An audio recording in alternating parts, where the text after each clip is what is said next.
What is up guys, ngayon sa video na to, ang tricks na ituturo ko sa inyo ay kung paano nga ba mag big spin front board dito sa rail.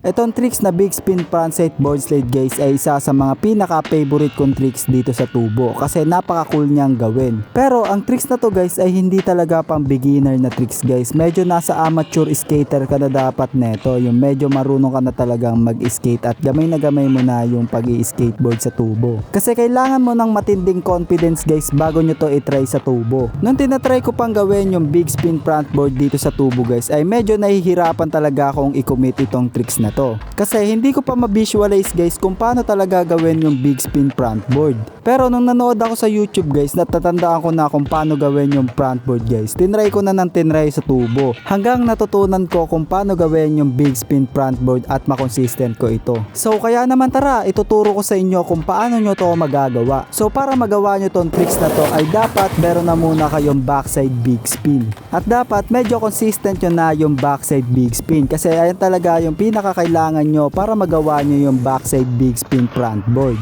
At syempre kailangan din consistent nyo na talaga yung frontside board slide sa tubo. At dapat sanay na sanay ka nang sumabit-sabit sa tubo guys para hindi ka nakakabahan kapag gagawin mo tong tricks na to. Okay guys, sa foot placement naman tayo. Yung foot placement ko kapag ginagawa ko itong big spin front board ay kagaya lang din kung paano ko ginagawa yung backside big spin.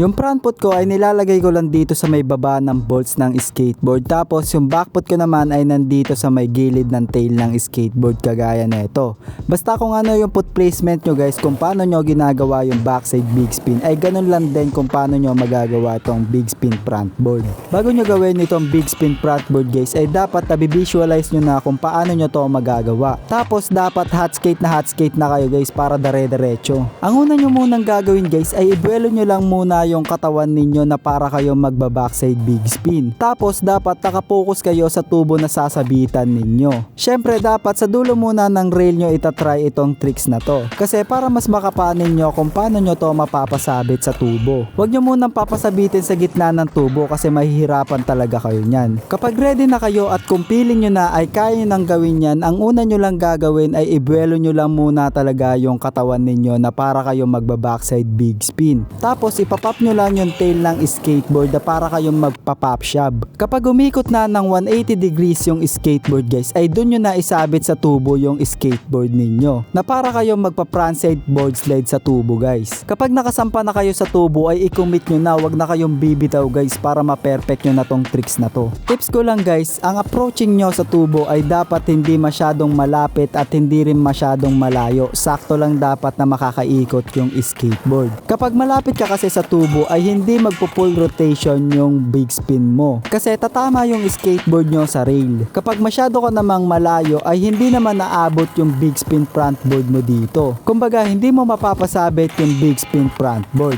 Dapat talaga saktong-sakto yung layo nyo sa tubo para ma-execute nyo tong tricks na to. Para sa akin guys, itong big spin front board guys ay hindi naman ganun kahirap gawin guys. Mahirap lang talaga siyang i-commit sa umpisa. Pero kapag nalaman mo na kung paano to gawin ay madali nyo na lang tong makokonsistent. Gaya ko dati guys, nahihirapan talaga akong i-commit itong tricks na to. Pero nung natutunan ko siya kung paano ko ipapasampa talaga to, ay nadalian na lang talaga ako kung paano ko to magagawa. Tapos kinonsistent ko na siya at hindi na ako nahihirapan gawin itong backside big spin. Kasi kapag gagawin ko to guys, parang iniisip ko na lang na para lang akong magpa-pop shove tapos doon ko lang iikot yung katawan ko sa area na para lang ako magpa-front board. Basta ganun lang yun kasimple guys. Maiintindihan nyo lang din yan kapag tinry nyo ng tinry. Tapos i-commit nyo lang talaga yan. Magagawa nyo yan guys, promise. At yun lang guys, sana nakakuha kayo ng idea kung paano nyo magagawa yung backside big spin frontside board slide. Maraming salamat sa panonood ninyo. Peace and love. See you sa next video.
fuck? What the fuck? Ang ina binali. Nakakarating ko lang oh. Upal, di ba? Upal.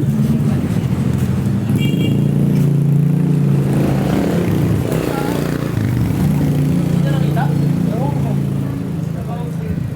Hindi niya ata napansin.